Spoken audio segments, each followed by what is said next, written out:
اللہ رب العالمین کا فضل و کرم، اس کا احسان، اللہ تعالی ہمیشہ اپنے احسانوں کو جتاتا ہے اور احسانوں کو یاد کرنے اور اللہ کی نعمتوں کو گننے کے لیے ہمیشہ اللہ نے حکم دیا، وَإِن تَعُدُّوا نِعْمَةَ اللَّهِ لَا تُحْصُوهَا، اللہ کی نعمتوں کو شمار کرنا چاہیں تو شمار نہیں کر سکتے۔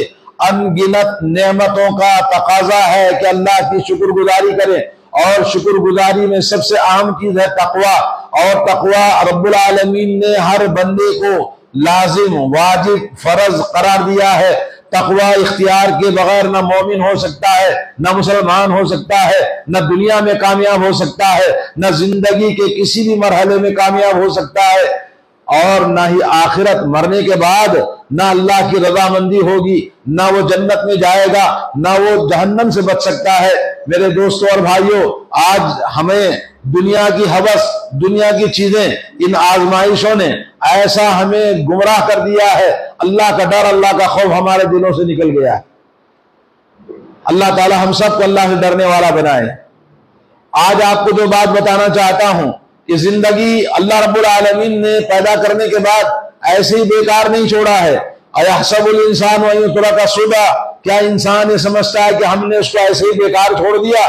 نہیں، یہ زندگی ابتلا، آزمائش، امتحان، اور در در پر ہمارے لیے اللہ نے ایگزام رکھا ہے کہ ہر آدمی مصیبتوں سے دوچار ہے، آزمائشوں سے دوچار ہے، کوئی کسی پریشانی میں تو کوئی اور کسی پریشانی میں، لیکن کوئی بھی انسان دولت مند ہو، غریب ہو، مڈل آدمی ہو، کوئی بھی انسان پریشانیوں سے خالی نہیں ہے۔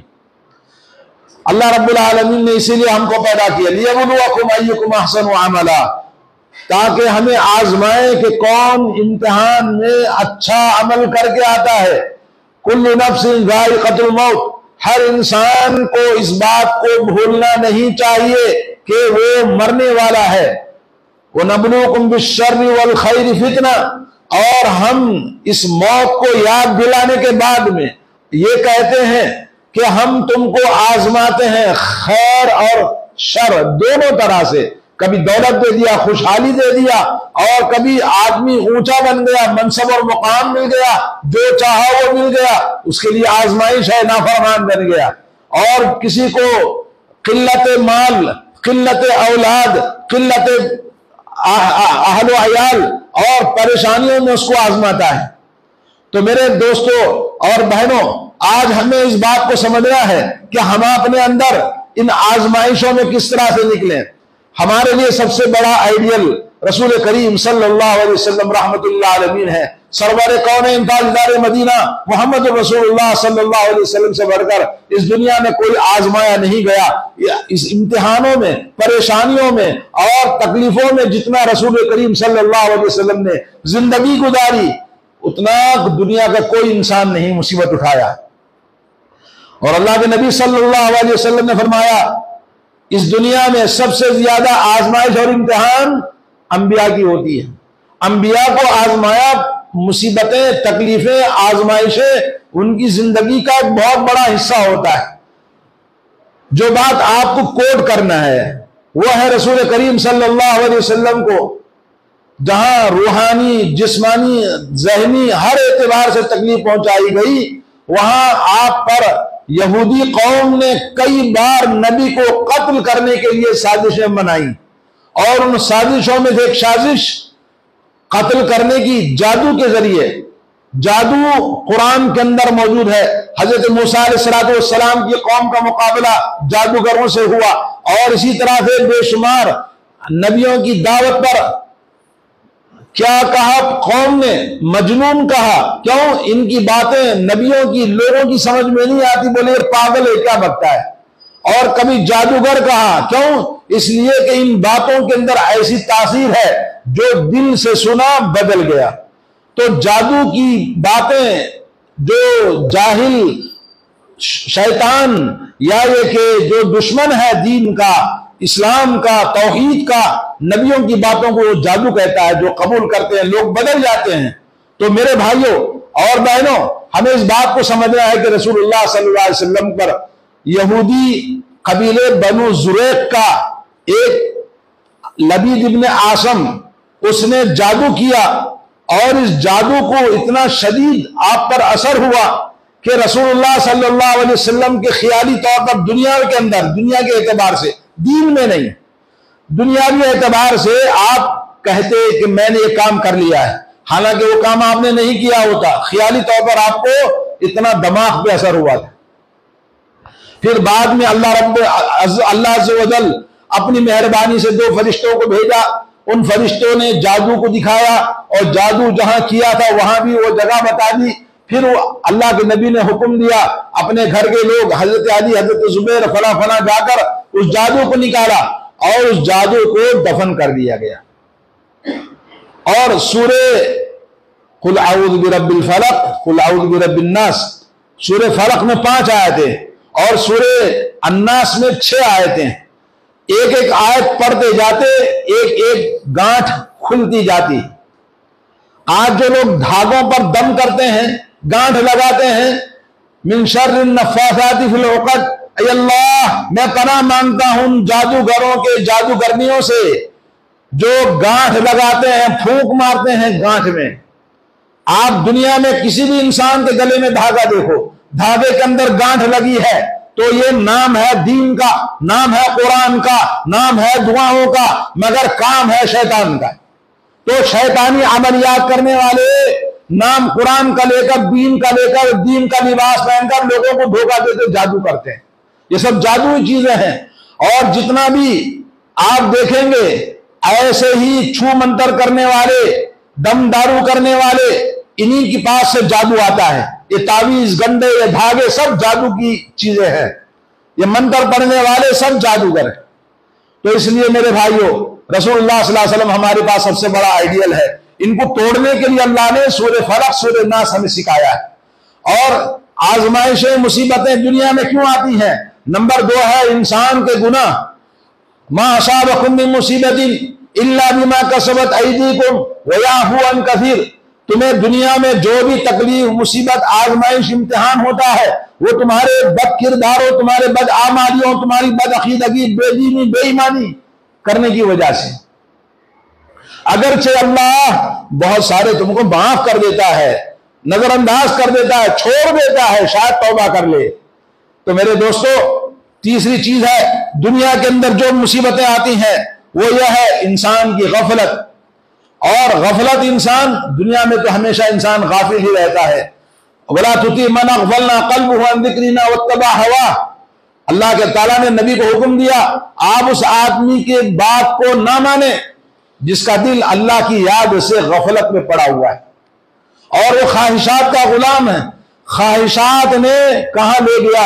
حلال و حرام کی تمیز نہیں، خواہشات نے بیوی بچوں کی اپنی تمنائیں، اپنا اسٹیٹس، اپنی دولت، اپنی بلڈنگ، اپنا مال بنانے کے لیے آدمی غافل ہو جاتا ہے اور خواہشات کے پیچھے چلنے لگتا ہے۔ دین کی بربادی 2 چیزوں کی وجہ سے ہوتی ہے، ایک خواہشوں کی وجہ سے، رغبتوں کی وجہ سے، اور دوسری چیز دین کی بربادی شکوک و شبہات، انسان کی قلت علم اور ایجوکیشن، توحید کا، ایمان کا، قرآن کا، سنت کا نہ لینے کی وجہ سے شکوک و شبہات میں جیتا ہے، دین برباد ہو جاتا ہے۔ تو خواہشیں اور شکوک و شبہات، یہ دونوں چیزیں انسان کے دین کو برباد کر دیتے ہیں۔ اللہ تعالی ہمیں ہدایت نصیب فرمائے۔ اور چوتھی چیز جو انسان کو برباد کر دیتی ہے، اللہ تعالیٰ نے فرمایا ام یحسدون الناس علی ما آتاہم اللہ من فضلہ فقد آتینا آل ابراہیم الکتاب والحکمۃ وآتیناہم ملکا عظیما۔ دنیا میں سب سے بڑی حسد رکھنے والی قوم، مسلمان اسلام کی سب سے بڑی دشمن قوم یہود ہے، جس کا نمونہ آپ دیکھ سکتے ہیں، دنیا کی ساری قوم دیکھ رہی ہے کہ وہ مسلمانوں کا خون کس طرح سے چھوٹے چھوٹے بچوں کو راستے میں چلتے ہوئے، بیٹھے ہوئے، کھیلتے ہوئے، ہر ایک کی جان کا خون لے کر ان کی پیاس نہیں بجھ رہی ہے۔ وہ چاہتے ہیں کہ اس زمین سے ایک مسلمان بھی زندہ نہ رہے۔ اور اب سے نہیں، نبی کی جان لینے کے لیے بھی یہودی عورت نے نبی کو زہر کھلایا، اور نبی کی جان لینے کے لیے لبید ابن عاصم قبیلہ بنو زریق کا یہودی نے جادو کر دیا اور قتل کرنے کی بے شمار سازشیں کی کہ نہ رہے بانس نہ بجے بانسری، یہ نبی ختم ہو جائے گا تو دین ختم ہو جائے گا۔ اول دن سے اسلام کے قیامت تک یہ دشمن ہے، غدار ہے، بے وفا ہے، دھوکے باز ہے۔ اور ان کے بعد میں جو غیر مسلم ہے، مشرکین، شرک کرنے والے، بت پرستی والے، اللہ نے کہا دوسرے نمبر کے دشمن ہیں، انہی کے جیسے دشمن ہیں۔ تو میرے بھائیوں، آپ کو سمجھنا چاہیے، نہ سمجھو گے تو مٹ جاؤ گے۔ اور اللہ نے فرمایا، اے یہودیوں، اہل کتاب کے لوگوں، حسد کیوں کرتے ہو؟ اللہ نے یہ مسلمانوں کو دین دیا، توحید دیا، اور اسلام کا غلبہ بول بالا ہوتا جا رہا ہے۔ ارے تم کو تو اس سے پہلے ابراہیم علیہ السلام، اور اللہ نے ابراہیم علیہ السلام کی اولاد انبیاء پر نعمتیں برسائی، بادشاہت عطا فرمائی، ڈرتے کیوں ہو؟ حسد کیوں کرتے ہو؟ اور آج ہمارے لوگوں میں حسد سب سے زیادہ پایا جاتا ہے۔ حسد نیکیوں کو ایسے کھا جاتا ہے جیسے آگ لکڑی کو کھا جاتی ہے، دیمک لکڑی کو کھا جاتی ہے۔ تو میرے بھائیوں، حسد کرنا اسلام میں بہت بری بات ہے۔ رسول کریم صلی اللہ علیہ وسلم نے فرمایا، حضرت ابو ہریرہ فرماتے ہیں، لا تحاسدوا ولا تناجشوا ولا تباغضوا ولا تدابروا ولا بيع بعضكم على بيع بعض وكونوا عباد الله اخوانا۔ صحیح مسلم کی حدیث ہے، اے لوگو، ایک دوسرے کے ساتھ حسد نہ کرو، ایک دوسرے کے ساتھ رنجشیں، دشمنیاں، عداوتیں، جھگڑے نہ کرو، اور ایک دوسرے کے ساتھ نفرتیں نہ کرو، اور ایک دوسرے کے پیچھے چال بازیاں نہ کرو، اور ایک دوسرے کی خرید و فروخت پر بولی نہ لگاؤ۔ ایک نے پلاٹ خریدا 10 لاکھ میں، دوسرا آگے بولا کہ میں 12 لاکھ دیتا ہوں، مجھے دے دے۔ ایک بھائی آپ کا مسلمان خریدا ہے تو دوسرا مسلمان آگے اس پہ بولی لگاتا ہے۔ حرام ہے ایسا کرنا، اور آج سب ایسا ہی کر رہا ہے۔ تو اللہ کے نبی صلی اللہ علیہ وسلم نے فرمایا، کونوا عباد اللہ اخوانا، اللہ کے سب ایک بھائی بندے بن جاؤ۔ صحیح مسلم 2564۔ میرے بھائیوں، حسد اور اس کے ساتھ میں ایک اور چیز، نظر بد، یہ دونوں چیزیں برابر کا نقصان پہنچاتے ہیں اسلامی معاشرے میں۔ حاسدین کا حسد اور نظر بد جادو کی قبیل سے ہے، اور نظر بد کا بارے میں آپ کو بتاؤں گا۔ نظر بد بہت خطرناک چیز ہے، پتہ نہیں چلتا کس کی نگاہ میں کیا چیز ہے۔ آنکھوں میں ایک ایسی طاقت ہوتی ہے، وہ جب طاقت کے ذریعے اس چیز کو دیکھتا ہے تو وہ چیز ختم ہو جاتی ہے، وہ چیز برباد ہو جاتی ہے۔ اللہ کے نبی صلی اللہ علیہ وسلم کی حدیث ہے، العین حق، نظر لگنا برحق ہے۔ اور اللہ کے نبی صلی اللہ علیہ وسلم نے نظر بد اور حسد دونوں مشترک ہیں نقصان پہنچانے میں، کس کو؟ انسان کو۔ لیکن نظر بد والا حسد کرنے والے سے الگ ہے، دونوں مشترک ہے انسان کو نقصان پہنچانے میں، مگر نظر بد والا تھوڑا سا اور بھی اسپیشل آدمی ہے۔ وہ کیا کرتا ہے؟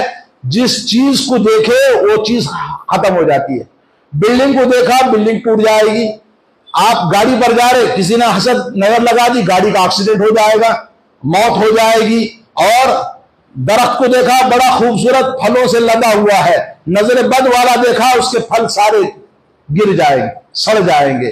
اور کئی ہمارے استاد سے مولانا عبدالواجد رحمانی رحمہ اللہ کہتے ہیں کہ ان کے گھر میں ایک عورت آئی، چاول چن رہے تھے، جب وہ چلی گئی تو چاول میں سب کیڑے بھرے ہوئے۔ ارے اب تک تو کچھ نہیں تھا، اتنے میں چاول میں کیڑے کیسے آ گئے؟ تو ایسا ہر چیز میں وہ نقصان کرتا ہے جس کی نگاہ بدنیتی کی ہو، جس کی نگاہ میں یہ نظر بد لگنے کی طاقت ہو۔ اور اللہ کے نبی صلی اللہ علیہ وسلم نے ہمیں اس بات سے ہمیں آگاہ کیا ہے، وَإِنْ يَكَادُ الَّذِينَ كَفَرُوا لَيُزْلِقُونَكَ بِأَبْصَارِهِمْ لَمَّا سَمِعُوا الذِّكْرَ وَيَقُولُونَ إِنَّهُ لَمَجْنُونٌ۔ یہ مشرکین اپنی بد نگاہی، نظر بد سے آپ کو ختم کرنا چاہتے ہیں۔ اللہ نے نبی کو بھی آگاہ کیا ہے۔ اور علامہ ابن قیم رحمۃ اللہ علیہ کہتے ہیں، یہ بری خبیث روحیں، یہ جو اثرات ہوتے ہیں شیطانی، ان لوگوں پر ہوتے ہیں جن کے اندر دین کی کمی ہوتی ہے، عقیدہ فاسد ہوتا ہے، توحید نہیں ہوتی، قرآن و سنت کا عقیدہ نہیں ہوتا ہے۔ اور دوسرا، دلوں کے اندر وخراب قلوبہم، ان کے دل فاسد ہوتے ہیں، گناہوں سے بھرے رہتے ہیں۔ ایسے لوگوں پر ہی شیطانی اثرات آگے سوار ہو جاتے ہیں۔ اور اسی طرح سے میرے بھائیوں، شیطان اس آدمی کے قریب نہیں آتا جو اللہ کا ذکر کرتا ہے، اور کبھی اللہ کا ذکر کرنے والے، عبادت گزار، عقیدے والے مومن مسلمان کے پاس